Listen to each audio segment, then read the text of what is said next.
పరలోకములో చెరను రండి, పరమానందం పొందను రండి. పరలోకములో చెరను రండి, పరమానందం పొందను రండి. పరలోకములో పాపము లేదుగా, పరలోకములో పాపము లేదుగా. నిరంతరము పరమానందమే. నిరంతరము పరమానందమే. పరలోకములో చెరను రండి, పరమానందం పొందను రండి.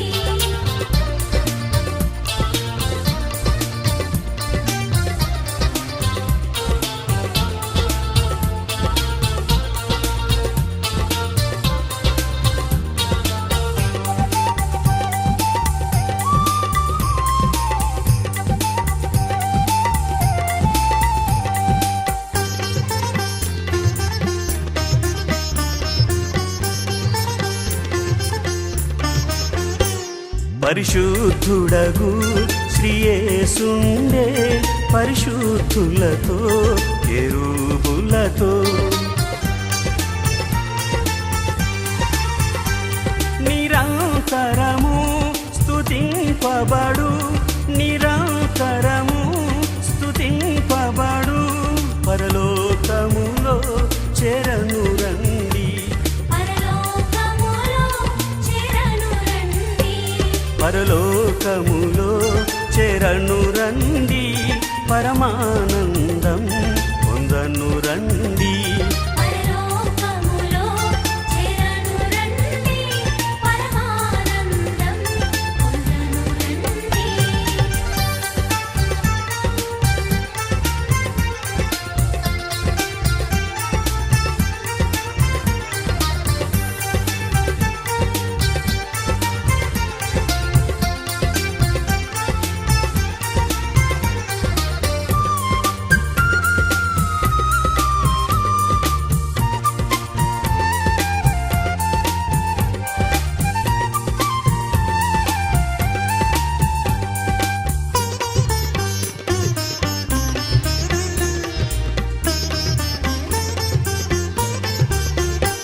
సంగీతముతో సంతోషముతో నాలుగు జీవులు వినెలుమిటగా,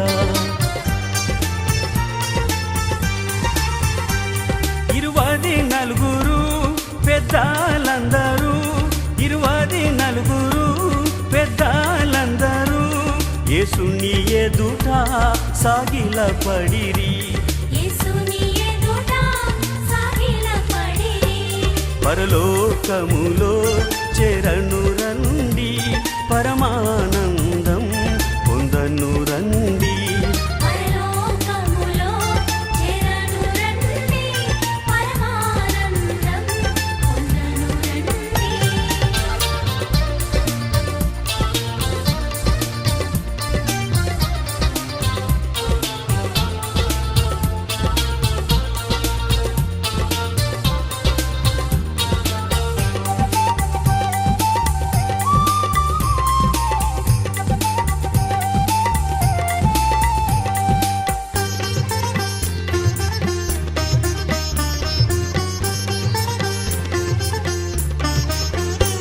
కరవులుండవు, కష్టాలుండవు, ఈతి బాధలు సముద్రముండదు.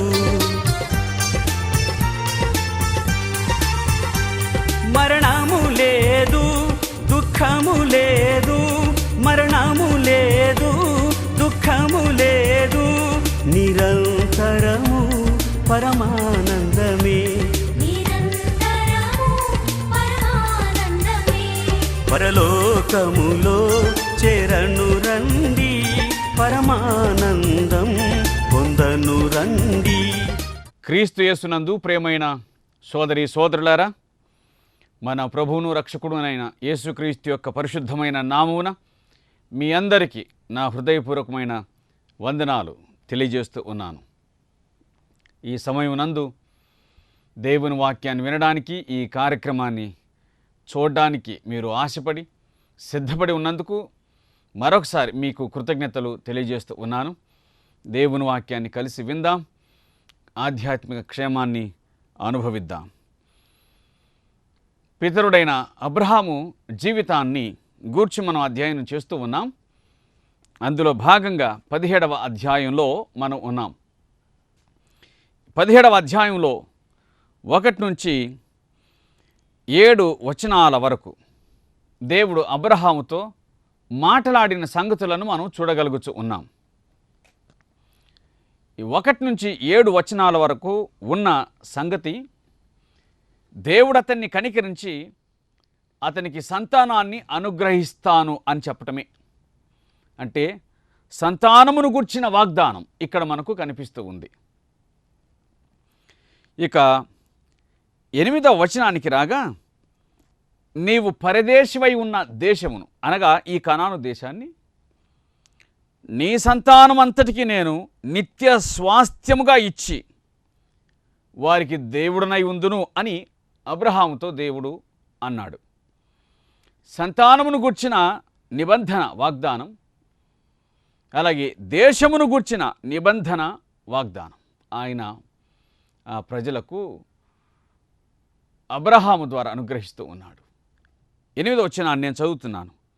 నీకును నీ తర్వాత నీ సంతతికి నీవు పరదేశం ఉన్న దేశమును, అనగా కనాను దేశమంతటిని నిత్య స్వాస్థ్యముగా ఇచ్చి వారికి దేవుడనై ఉందును అని అతనితో చెప్పెను.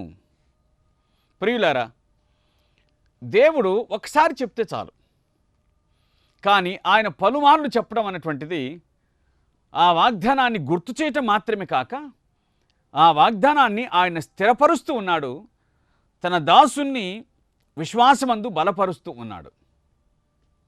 10వ వచనం, నాకును నీకును నీ తర్వాత నీ సంతతికి నీ మధ్య మీరు గైకొనవలసిన నా నిబంధన ఏదనగా.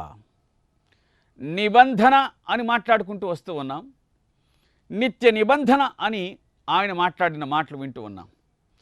ఏమిటి ఈ నిబంధన అని అనగా, దేవుని వాక్యం చెబుతూ ఉంది, మీలో ప్రతి మగవాడును సున్నతి పొందవలెను అని వ్రాయబడి ఉంది. మీలో ప్రతి మగవాడు సున్నతి పొందవలెను. ఆ సంగతిని గూర్చి ఆయన వివరంగానే చెప్పాడు. మీరు మీ గోప్యాంగ చర్మమున సున్నతి పొందవలెను. మీరు మీ గోప్యాంగ చర్మమున సున్నతి పొందవలెను. ఒక నిబంధనగా దేవుడు ఇశ్రాయేలు ప్రజలకు ఒక నిబంధన ఇచ్చాడు. అది శరీరమందలి నిబంధన. అది కూడా ఒక రహస్య స్థలమందలి చర్మమును తొలగించుట ద్వారా చేయబడుచున్న నిబంధన. ఎందుకు దేవుడు గోప్యాంగ చర్మమున మాత్రమే తొలగించాలి అని ఆజ్ఞాపించాడు? ఒక ముక్కుకు ఉండొచ్చు కదా నిబంధన, చెవికి ఏదైనా రంధ్రం చేయటం ద్వారా ఒక నిబంధన ఉండవచ్చు కదా, చేతులకు ఏదైనా చేయటం ద్వారా నిబంధన ఉండవచ్చు కదా, నొసటి మీద కాల్చుట ద్వారా నిబంధన ఉండవచ్చు కదా. గోప్యాంగ చర్మమును తొలగించడం ఏంటి? ప్రియులరా, దేవుడు అబ్రహామును ఒక తండ్రిగా చేయబోతున్నప్పుడు, ఇష్మాయేలు తండ్రిగా కాదు, వాగ్దానము లేని వాని తండ్రిగా కాదు, తాను ఎవరినైతే వాగ్దానం చేశాడో ఆ కుమారుని ఇచ్చి ఆ కుమారునికి తండ్రిగా చేయబోచు ఉన్నప్పుడు దేవుడు ఈ నిబంధనను వారికి ఇచ్చాడు. ఇష్మాయేలును దేవుడు అబ్రహామునకు ఇచ్చినప్పుడు అబ్రహామును ఏ రూపంలోనూ దేవుడు సిద్ధం చేయలేదు, సిద్ధపరచలేదు. ఒక మాటలో చెప్పాలి అంటే అదంతా శారా సిద్ధపాటే కానీ దేవుడి సిద్ధపాటేం కాదు. ఇక్కడ దేవుడు అబ్రహామునకు వాగ్దానం చేసిన కుమారుణ్ణి ఇవ్వబోతున్నప్పుడు మాత్రం అబ్రహామును సిద్ధం చేస్తూ ఉన్నాడు. మొదటిగా అతనితో మాట్లాడుతూ ఉన్నాడు, నిబంధనను గుర్తు చేస్తూ ఉన్నాడు. అంతేకాదు, నీకు పుట్టబోచున్న కుమారుడు నిబంధనకు వారసుడు కాబట్టి నిబంధన ద్వారానే పుట్టాలి. ఆ నిబంధన దేహంలో మరెక్కడో కాదు. అది దేవుడు అబ్రహాముకు తెలియజేసినటువంటి విషయం. నిబంధన పుత్రుడు నిబంధన శరీరం ద్వారానే పుట్టాలి. నిబంధన పుత్రుడు నిబంధన శరీరం ద్వారానే పుట్టాలి. అందుకు దేవుడు అబ్రహామును సిద్ధపరిచి సున్నతిని ఆదేశించాడు. ఇష్మాయేలు సున్నతి లేని అబ్రహామునకు పుట్టినవాడు, ఇస్సాకు సున్నతి కలిగిన అబ్రహామునకు పుట్టినవాడు. ఇక్కడే అసలు దేవుని ఏర్పాటు ఏమిటో పూర్తిగా అర్థమైపోయింది. దీనికి వాదోపవాదాలు అక్కర్లేదు, దీనికి గ్రంథాల పరిశీలన అక్కరే లేదు. ఇక్కడే అసలు సత్యం బయటపడింది. ఇష్మాయేలు జననానికి ముందు దేవుడు అబ్రహామును అసలు పిలువను కూడా పిలవలేదు. ఇస్సాకు జననానికి ముందు మాత్రం దేవుడు అబ్రహామును పిలిచాడు, నిబంధనను గుర్తు చేశాడు, వాగ్దానం చేశాడు. ఆ వాగ్దాన గుర్తును అతని శరీరంలో ఉంచాడు. అట్టి వాగ్దానం కలిగిన శరీరము ద్వారా అబ్రహామునకు సామర్థ్యాన్ని కలగజేసి సంతానాన్ని ఇచ్చాడు. అయిపోయింది మ్యాటర్. దేవుడు ఎవరిని ఎన్నుకున్నాడో, ఆయన ఎవరి ద్వారా ప్రపంచానికి వచ్చాడో, ఎవరికి వాక్కును అనుగ్రహించాడో అదంతా ఒక్క దెబ్బతో తేలిపోయింది. ఏమిటది? ఇస్సాకు ద్వారానే. ఇస్సాకు వలన అయినదియే నీ సంతానం. ఇస్సాకు ఇస్సాకు ఇస్సాకు. ఇందులో ఇస్సాకు మినహాయించి ఇంకెవరు లేరు. No Ishmael, only Isaac. అందుకే ఆ నిబంధన గుర్తు కూడా కేవలం గోప్యాంగ చర్మానికే. ప్రత్యుత్పత్తి అవయవానికే. ఇస్సాకు నిబంధన పుత్రుడు. సున్నతి చేయబడిన అబ్రహామునకు జన్మించిన ఇస్సాకు మాత్రమే నిబంధనకు అర్హుడు.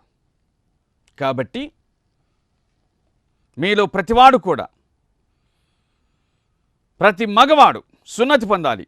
గోప్యాంగ చర్మమున సున్నతి పొందాలి. అది నాకు నీకు మధ్య ఉన్న నిబంధనకు సూచన.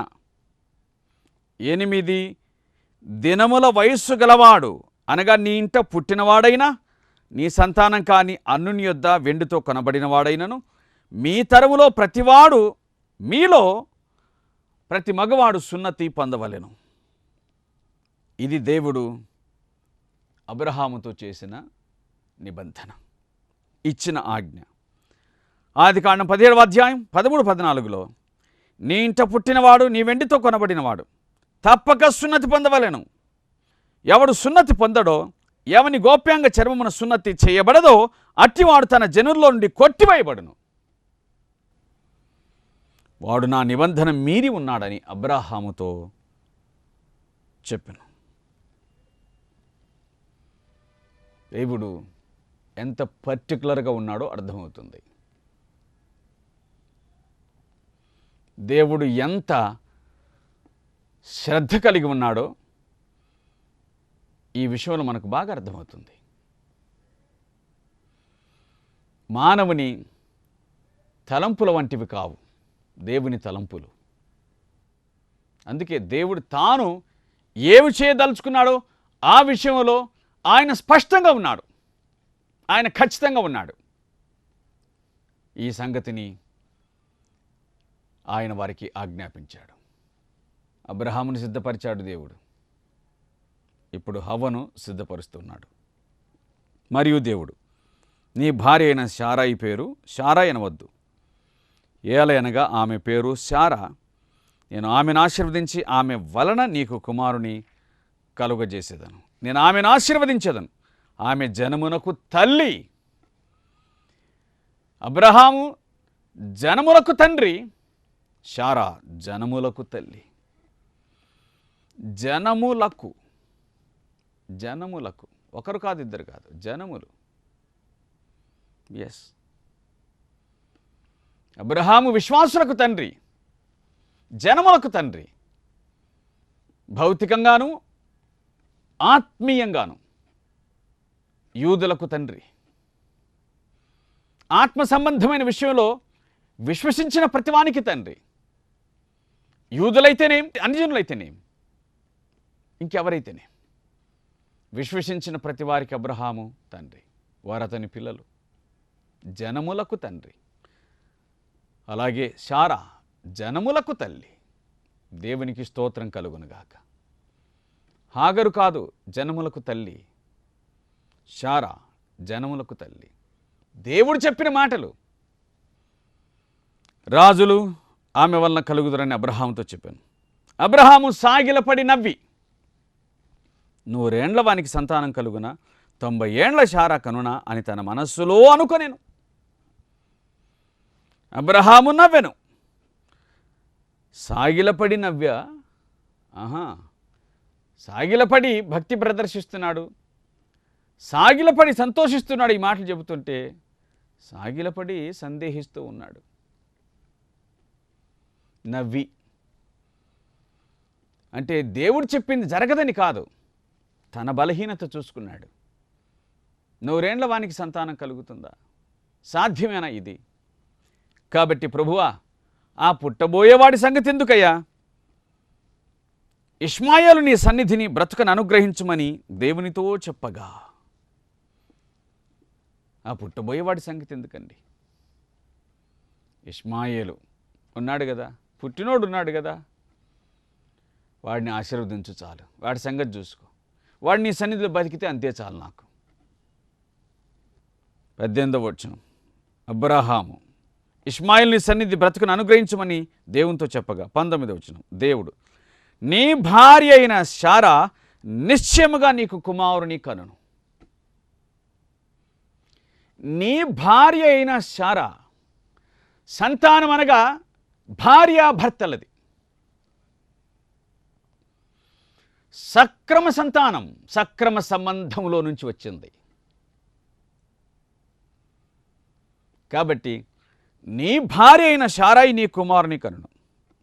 నీవు అతనికి ఇస్సాకును పేరు పెట్టదు. 2వ వ్యక్తి, పుట్టకముందు పేరు పెట్టబడిన 2వ వ్యక్తి. అతని తరువాత అతని సంతానం కొరకు నిత్య నిబంధనగా నా నిబంధనను అతనితో స్థిరపరచెదను. నిబంధన పుత్రుడు ఇస్సాకు, నిబంధనకు వారసుడు ఇస్సాకు, నిబంధనకు స్థిరపరచబడటానికి యోగ్యుడు ఇస్సాకు. అతనితో నా నిబంధనను స్థిరపరచెదను. ఇక నువ్వు అంటున్నావే ఇష్మాయేలు అని, ఇష్మాయేలును గూర్చి నీ మనవి విన్నాను. ఇదిగో నేను అతన్ని ఆశీర్వదించి అతనికి సంతానాభివృద్ధి కలుగజేసి అత్యధికముగా అతన్ని విస్తరింపజేసేతను. అతడు 12 మంది రాజులను కనును. అతన్ని గొప్ప జనముగా చేసేదను. అతన్ని గొప్ప జనముగా చేసేదను. ఇక్కడ ప్రియులారా, భౌతిక సంతానం, ఆత్మ సంబంధమైన సంతానం, దేవుని వలన కలిగిన సంతానం, దేవుని ప్రమేయం వలన కలిగిన సంతానం, సాధారణంగా కలిగిన సంతానం మనకు స్పష్టంగా కనిపిస్తుంది తేడా. కాబట్టి వ్యక్తిగా అతన్ని నేను ఆశీర్వదిస్తాను. అతడు ఆశీర్వదించబడిన వాడవుతాడు. రాజులు అతనిలోంచి వస్తారు. అతన్ని గొప్ప జనంగా చేస్తా. అయితే వచ్చు సంవత్సరం ఈ కాలమందు శారా నీకు కనబోవు ఇస్సాకుతో నా నిబంధనను స్థిరపరచెదను. నా నిబంధన ఇస్సాకే, ఇష్మాయేల్ కాదు. నా వాగ్దానం ఇస్సాకే, ఇస్సాకుతోనే, ఇష్మాయేల్తో కాదు. అయితే వచ్చు సంవత్సరం ఈ కాలమందు శారా నీ కనబోవు ఇస్సాకుతో నా నిబంధన స్థిరపరచెదను అని చెప్పాను. అబ్రహాముతో ఎక్కువ మాట్లాడకుండా దేవుడు పరమునకు వెళ్ళాను. అతనితో మాటలాడుట చాలించి దేవుడు పరమునకు వెళ్ళాను. ప్రియులారా, ఆయన ఎవరి దేవుడు? ఆయన ఎవరికి వాగ్దానం చేశాడు? ఎవరిని వాగ్దానం చేశాడు? అత్యంత ప్రస్ఫుటం. అత్యంత స్పష్టం. ఇక్కడ రెండవ ఆలోచనకు తావే లేదు అని దేవుని గ్రంథం బహు స్పష్టంగా మనకు సెలవిస్తుంది. చెప్పవలసిందంతా చెప్పాడు, పరమునకు ఆరోహణుడు అయ్యాడు. 23వ వచనం. అప్పుడు అబ్రహాము తన కుమారుడైన ఇష్మాయేలును, తన ఇంట పుట్టిన వారందరినీ, తన వెండితో కొనబడిన వారందరినీ, అబ్రహాము ఇంటి మనుషుల్లో ప్రతివాన్ని పట్టుకొని దేవుడు తనతో చెప్పిన ప్రకారం ఆ దినమందే వారి వారి గోప్యాంగ చర్మమున సున్నతి చేసెను. ఆ దినమందే అబ్రహాము దేవుని మాట అంటే అంత పట్టింపు కలవాడు, అంత శ్రద్ధ కలిగిన వాడు. ఈ దినమందే అని చెప్పలేదు దేవుడు. ఇది సున్నతి, ఇది నీకు నాకు మధ్య నిబంధన, అందుచేత దీన్ని జరిగించాలని ఆయన చెప్పాడు. ఆ దినమందే అబ్రహాము ఆ పని చేశాడు. మనిషి వృద్ధాప్యంలో ఉన్నాడు, కానీ దేవుడి మాటల విషయంలో మాత్రం అత్యంత చురుకుదనం కలిగి ఉన్నాడు. మన జీవితాల్లో దేవుడు చూసేది అదే. వినువారు మాత్రం కాదు ధన్యులు, దాని ప్రకారంగా ప్రవర్తించువారే ధన్యులు. ఆదికాండం 17:24. అబ్రహాము గోప్యాంగ చర్మం సున్నతి చేయబడినప్పుడు అతడు 99 ఏండ్లవాడు. అతని కుమారుడైన ఇష్మాయేలు గోప్యాంగ చర్మం సున్నతి చేయబడినప్పుడు అతడు 13 ఏండ్లవాడు. ఒక్క దినమంది అబ్రహామును అతని కుమారుడైన ఇష్మాయేలును సున్నతి పొందిరి. అతని ఇంట పుట్టిన వారును, అన్ని యొద్ద వెండితో కొనబడిన వారును, అతని ఇంటిలోని పురుషులందరినూ అతనితో కూడా సున్నతి పొందిరి. సున్నతి దేవునికి ఒక మనిషికి మధ్య నిత్య నిబంధన. అది దేహమందు జరుగుచున్న ఒక కార్యం. అది ఒక కోత, చర్మపు కోత. కానీ దేవుని వాక్యం ఏం చెప్తుందండి ప్రియులారా? దైవగ్రంథం చెప్పే మాటను నేను మీకోసం గుర్తు చేస్తున్నాను. రోమాపత్రిక 2వ అధ్యాయం 28వ వచనం. బాహ్యమునకు యూదుడైన వాడు యూదుడు కాడు, శరీరమందు బాహ్యమైన సున్నతి కాదు, అయితే అంతరంగమందు యూదుడైన వాడే యూదుడు. మరియు సున్నతి హృదయ సంబంధమైనదై ఆత్మయందు జరుగును, కానీ అక్షరం వలన కలగదు. ఇప్పుడు అబ్రహాము సంతానం సున్నతి పొందాల్సిన అక్కరలేదు. ఎవరు? ఆత్మ సంబంధమైన వారు. శరీర సంబంధమైన సున్నతి కాదు, హృదయ సంబంధమైన సున్నతి. ఇది కావాలి. హృదయానికి కావాలి కోత. దేవునితో నిబంధన కలగాలంటే ప్రస్తుత హృదయానికి కోత కావాలి. ఇది ఆత్మయందు జరిగేది. ఇది ఆత్మకార్యం. ఒక వ్యక్తి తాను తన హృదయాన్ని దేవునికి సమర్పించుట, దేవుని వాడగుట, అప్పుడే దేవుని నిబంధనలో తాను పాలివాడు అవుతాడు. ఇది కావలసింది. అది భౌతికమైనది, ఇది ఆత్మ సంబంధమైనది. అది లేకపోయినా పర్వాలేదు, ఇది తప్పనిసరిగా అవసరం. అది ఒక అబ్రహామునకు అతని సంతానమునకు మాత్రమే. విశ్వసించు ప్రతివానికి ఈ హృదయ సున్నతి, ఈ హృదయ కోత ఇది అవసరం. ఇది ఆత్మయందు జరుగునది, అది శరీరమునందు జరుగునది. అది భౌతికమైనది, ఇది ఆత్మ సంబంధమైనది. అది భూమికి మాత్రమే సంబంధించినది, ఇది పరలోకమునకు సంబంధించినది. దేవుని రాజ్యమును చేరకోరు ప్రతివాడు కూడా తన జీవితమందు హృదయ సున్నతి కలిగి ఉండాలని దేవుని వాక్యం చెబుతుంది. ఏంటి హృదయ సున్నతి? హృదయమందు కోత, తన హృదయాన్ని దేవునికి అప్పగించటం. ఇది నాది కాదు, నీది. నా కోసం కాదు, నీ కోసం. ఇది నా సంతోషం కోసం కాదు, నీ కోసం. అలాగున చెయ్యాలి అంటే ఒక రకమైన మానసిక బాధను అనుభవించాల్సిందే. ఎందుకంటే తన ఇష్టానుసారంగా ప్రవర్తించుటకు అలవాటు పడ్డ ఈ శరీరం ఇక తన ఇష్టాన్ని మానేసి దేవునికి అప్పగించుకోవాలంటే కోతనే కదా. దేవుడు కోరేది అదే. అది ఎప్పుడు జరుగుతుందో అప్పుడు ఆత్మ సంబంధమైన క్షేమం, ఆశీర్వాదం పొందగలుగుతాం. యేసు రక్తం ప్రతి పాపం నుండి కడిగి శుద్ధి చేస్తుంది. క్షమాపణ పొంది పశ్చాత్తాపడి మారు మనసు పొంది జీవితాన్ని దేవునికి అప్పగించండి. క్షేమాన్ని పొందగలుగుతారు. ఆత్మ సంబంధమైన సున్నతిని పొందిన వారు అవుతారు. దేవుని రాజ్య వారసులు అవుతారు. అట్టి కృపను భాగ్యమును ప్రభువు మీకు అనుగ్రహించునుగాక.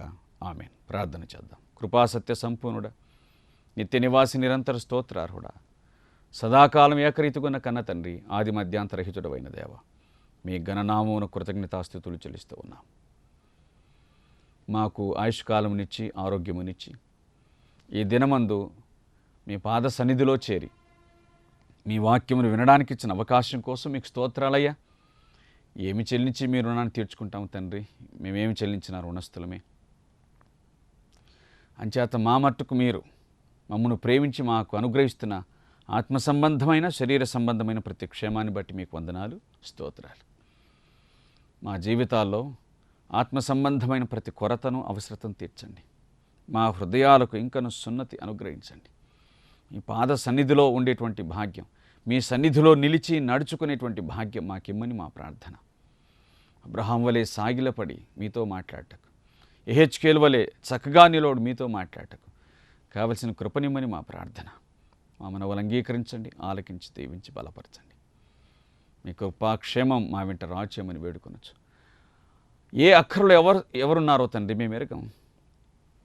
ఏ తల్లి, ఏ తండ్రి, ఏ సోదరుడు, సోదరి ఏ విధమైన బాధలు ఉన్నారో ఎరగం. ఎవరికి ఏ ఆదరణ అవసరమో మీరు అనుగ్రహించండి. ఎవరికి మీ తాకిడి అవసరమో వారికి అనుగ్రహించండి. మీ క్షేమం అవసరం వారికి అనుగ్రహించండి. మహిమ ఘనత ప్రభావాలు మీరు పొందండి. మా ప్రార్థన ఆలకించండి. మీ బిడ్డలను ఆదరించి దర్శించండి. వారు మనసు లేని వారిని జ్ఞాపకం చేసుకుని వారు మనసిమ్మని వేడుకొనచ్చు. కృపగల మీ హస్తాలకు అప్పచెప్పుకొనచ్చు. మా రక్షకుడు ప్రియుడు యేసునాథుని పేర ప్రార్థించి వేడుకొనుచున్నాము తండ్రి. ఆమెన్.